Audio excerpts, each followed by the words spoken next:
My name is Martin Matter with the Witness to War Foundation. It's January 22nd, 2019, and we're in Punta Gorda, Florida. I'm sitting with Mr. Robert Haff, H-A-F-F, who served in North Africa as well as in Europe in the United States Army in the 607th Ordnance Base Armament Maintenance Battalion.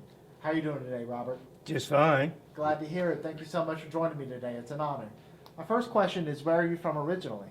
I was born and brought up in western Massachusetts, a little town called Adams. And it has two really honors. Number one, it's the birthplace of Susan B. Anthony. And number two, it's the Berkshire part of Berkshire Hathaway. And tell me about your family. What were they like? Oh, I had two brothers and a sister. And my two brothers served in World War II. My oldest one was very similar to me. He was worked at the Springfield Armory as I did, because my family moved down to Springfield when I was about 13 years old. And I would say in 1940, 41, Springfield Army was looking for a lot of employees because they're just working up, because that's the home of the M1, you know. So I got a job there between my junior and senior year in high school, and I was able to work it out, so I was able to get up to the Army for the second shift, 3 to 11, while I was a senior in high school. So that worked out pretty well. And of course, I graduated from, it was called Technical High School, class of 42. And after I graduated, I continued working at the Armory. And then in January of 43, I got my letter from the president saying greetings. So I mentioned it to the personnel at the Armory, and they said, of course, your job isn't deferrable, but here's what we'll do. As soon as you get your serial number, you turn it in to personnel, and we'll send it down to Washington. And if everything works well, you'll be in the Ordnance Department. So I was called up in March of 43, went to Devens, which is the induction center, stayed there for about 3 weeks. A bunch of us, about 30, 35 of us, finally got out of train, and to the Aberdeen Proving Ground we go. Well, let's hop back a little bit. I want to ask about the day of Pearl Harbor. What do you remember about that day? The only thing I remember is I was on my way to the movies. And then as I was walking down the street, I heard all these cars going by, horns tooting, you know, and everything like that. So, of course, when I got to the movies, nothing was said about it, but when I got home, of course, then all the news broke out regarding, because it was, as you know, it was about 1 o'clock in the afternoon, Eastern time. So I remember that very well. So, had you ever thought about joining the military before that moment? Not really. Not really. I was very involved in my job, and I was doing very well in it. But as I said earlier, it wasn't a deferral job, and I was young and single, so I was a prime candidate for. I was a 1A all the time. So, as soon as I called, went to Devens, finally ended up at Aberdeen. Yeah, tell me about your time at Aberdeen. What happened there? Well, we had we have a basic, 8-week basic and an 8-week technical training.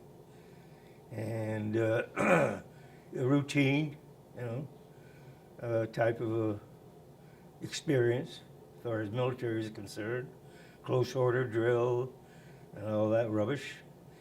And then technical training. They put me in the armorers class. You know what an armorer is, don't you? For someone who doesn't know, what is it? All right, it's repairing small arms. So I was classified 511. And as soon as I got my training over with, I went to, there was a reception center in western Pennsylvania. And went there and stayed there for about a week, and then went to the port of embarkation in New York City. Now, we got on a ship there in September 9th, 1943. Do you recall what ship? Yes, I do. It was called a Mariposa. It was formerly a Matson liner that went between Hawaii and the West Coast. And we got on it, I would say there were probably about 3,000 soldiers on it. We left the New York port all by ourselves. We didn't have one escort. Our next port of call was Rio de Janeiro. We refueled there, went around the Cape of Good Hope, and our next port was Bombay. If a German raider or a submarine had spotted us, I'm afraid we would have had a high amount of casualties. Did you all zigzag the entire way? Oh, God, yes. And especially at night, that engine was churning. Most of us slept on deck. So, because it was, of course, in the southern hemisphere, it was, warm weather. So we enjoyed it. But that ship really throbbed. And as you mentioned, it was zigzagging all over the place.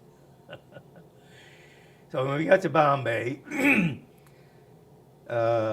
with the exception of about 35 of us, we went to a British camp in Bombay.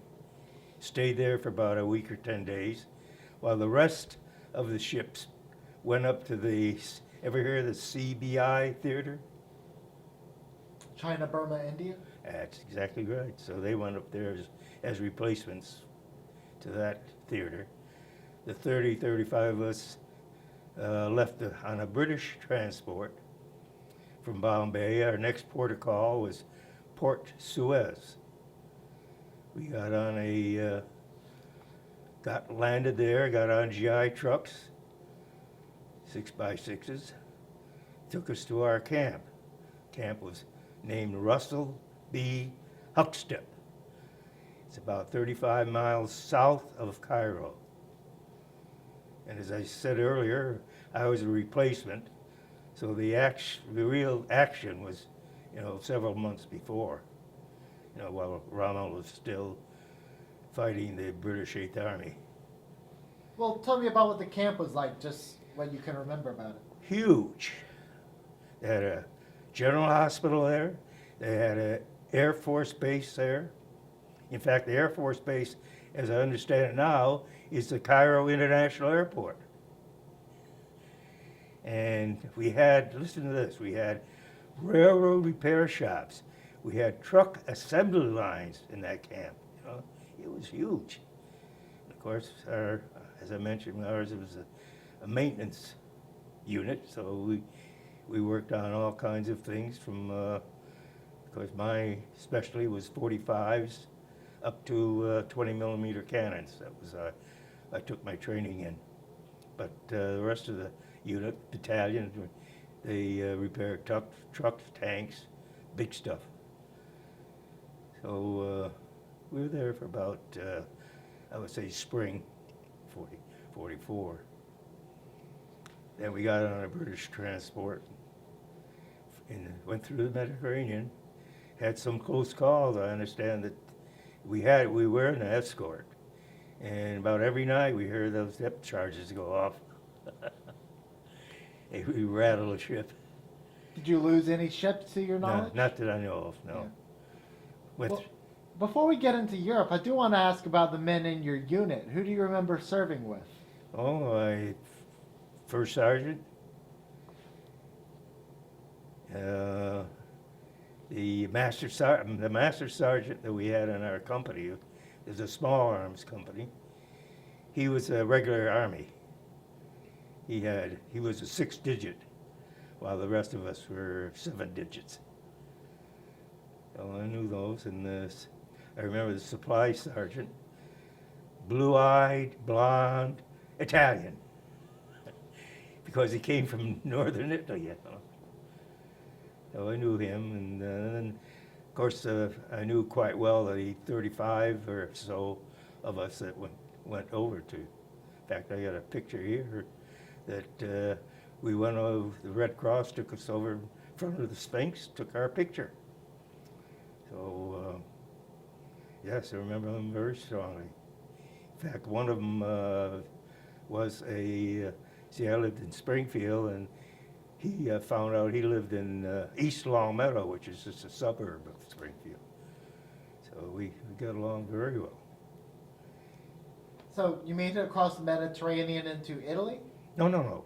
Through the Mediterranean, straight to Gibraltar, north of Ireland, and landed in Greenock, Scotland. And as I said earlier, we got a train there in Scotland and went down to Liverpool, set up our first shops in Britain was outside of Liverpool. So any memorable experiences in the United Kingdom, Scotland, or in England? Not much. They were very social. They really put on the social activities for us. The British civilians. They had dances, and I finally attached myself to a girl.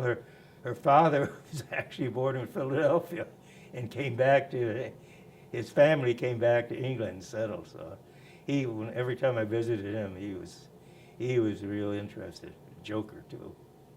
So I enjoyed the company. There's 3 or 4 of us used to go out together, you know, same interests, same age. You know, so.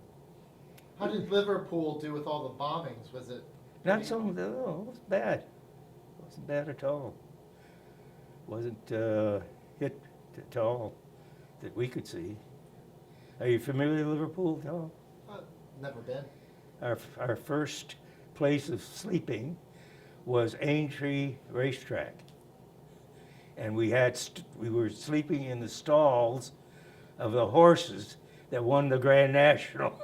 But that was only about a week or 10 days till we had our billets set up, because we had homes we went into finally. And then we had our shops that we used for doing our work. Tell me about the shop.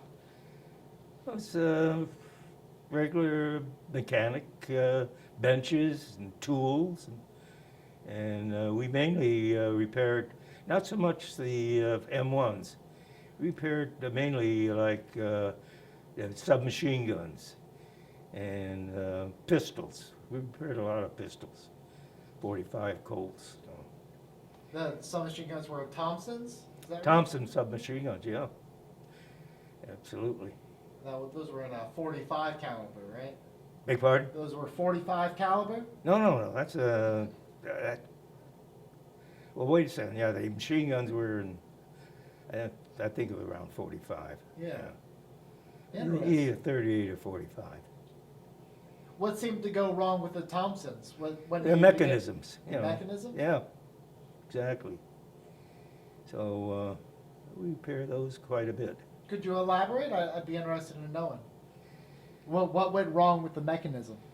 You know, you wouldn't continue. You know, you pull the trigger and it jam.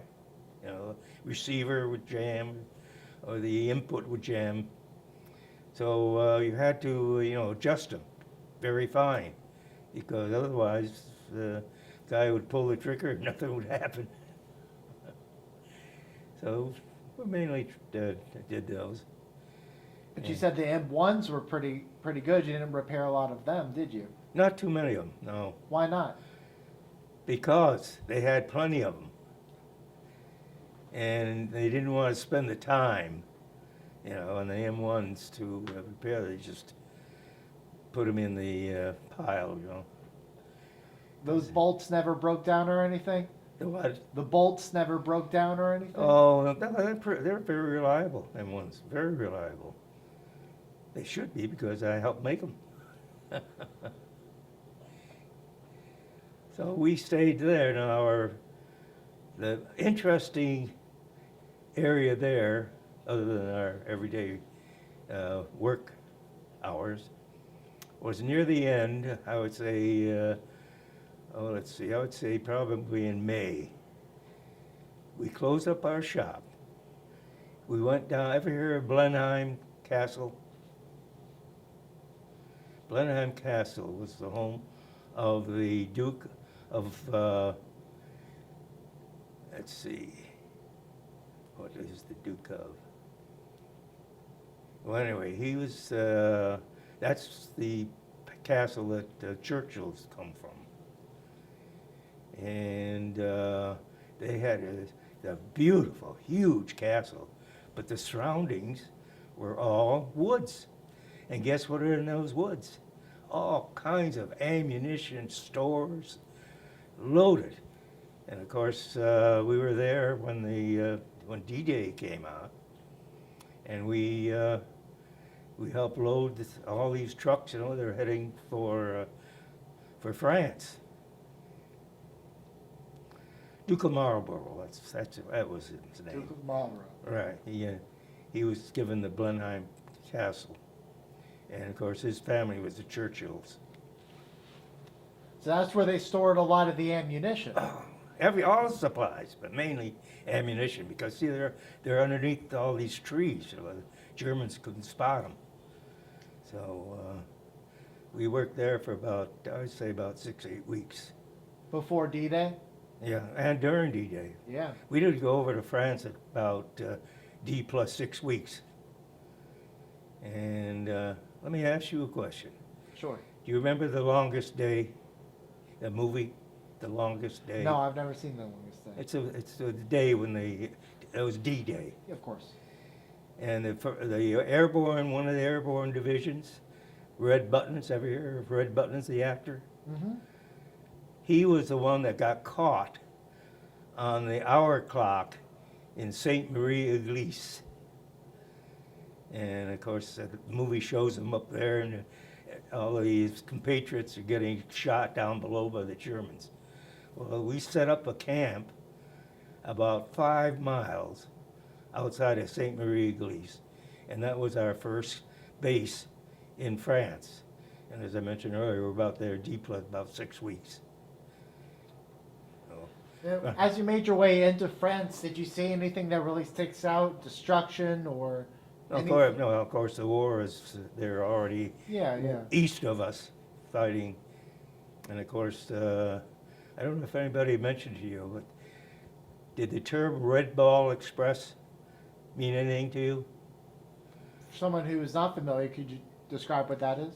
Yes, it was set up to feed the Third Army.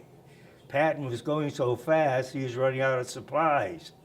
So Eisenhower said, all right, we'll set up a Red Ball Express, highest priority. You got to keep out of your way when those trucks go by, because they're furnishing all kinds of supply, ammunition, food, stuff like that to Patton's Third Army, because he was chugging along in eastern France, bypassing Paris and heading towards the Rhineland. So the camp you set up was tied to the Red Ball Express? No, they needed volunteers. I didn't have a license then. I was too young.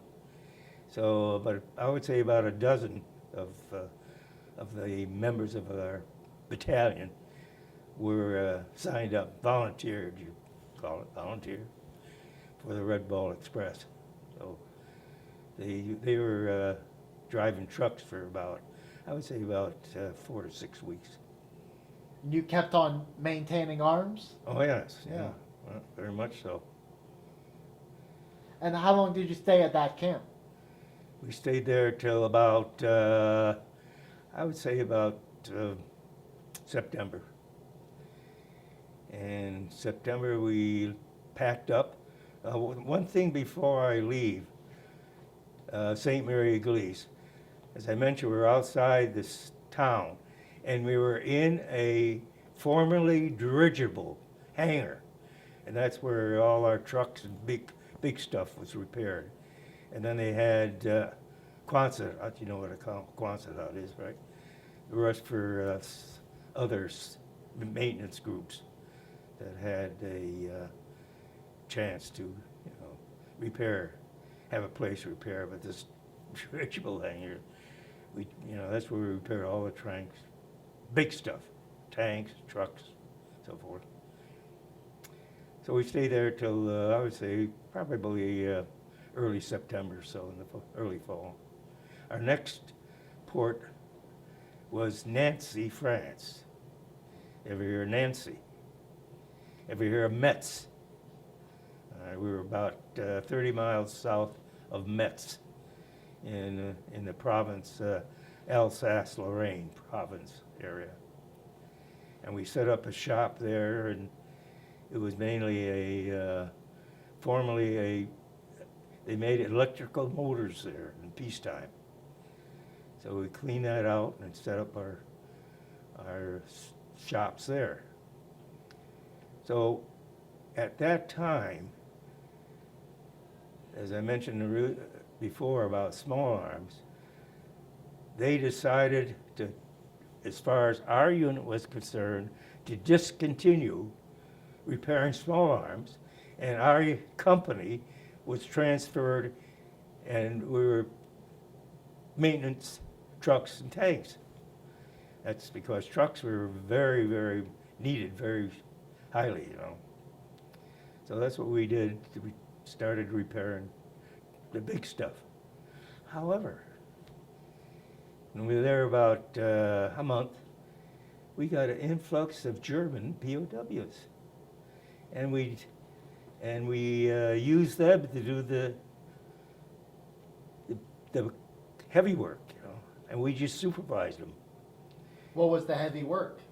Oh, taking engines out, and chassis, and transmissions, differentials, anything that really needed a lot of labor. They were good. They worked very well. They didn't fight back too much at all? You mean while we're working? Yeah, the POWs, they just... No. They happy to be there? They were very happy to be there. Instead of a, regular PW camp.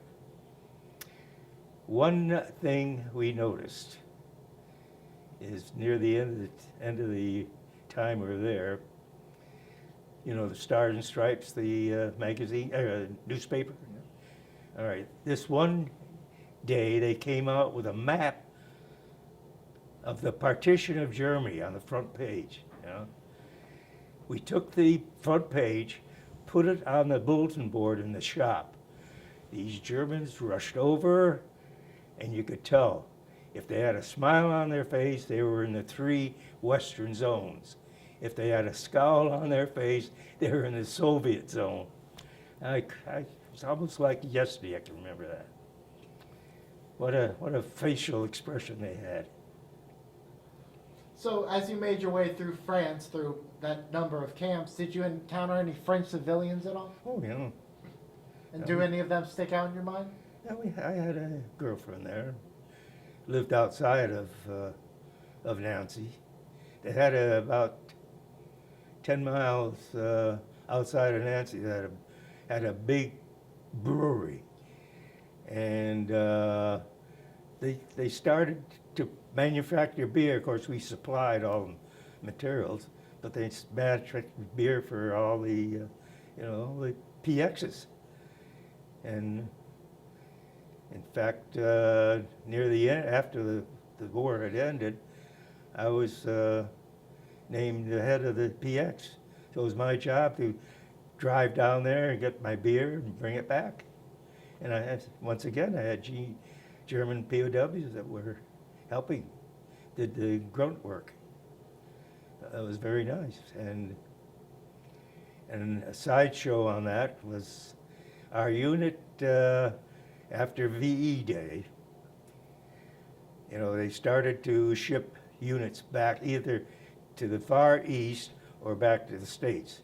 But regardless of where they were going, we were a depository for all their ordnance equipment, trucks, tanks, artillery pieces. Everything was left. one of the things they left were motorcycles. And a bunch of us, 4 or 5 of us, got a hold of the motor pool officer and asked him if we could get a license permit to drive the motorcycles. He said, sure, he didn't care. You know, he was going back to the States probably in 4 or 5 weeks. So we got a permanent license to take out the motorcycles. So 4 or 5 of us drove all over France, you know, during the weekend with our motorcycles, Harley Davidsons. Very interesting. And of course, the officers they took out the ambulances. Now, you were in Nancy when the war ended? Yes. Now, and this, I want to bring this up. We were there during the Battle of the Bulge. Eisenhower told Patton, he said, I want you to go up and defend the southern flank of the Battle of the Bulge. And of course, he needed units to support him. Our unit, the 607th Ordnance-Based Armament Maintenance Battalion, was attached to the 3rd Army for 6 weeks. As soon as we heard that we were attached, just about everybody raced down to the PX and got the 3rd Army patch to put on our uniforms. Because before that we were a supply, communication zone.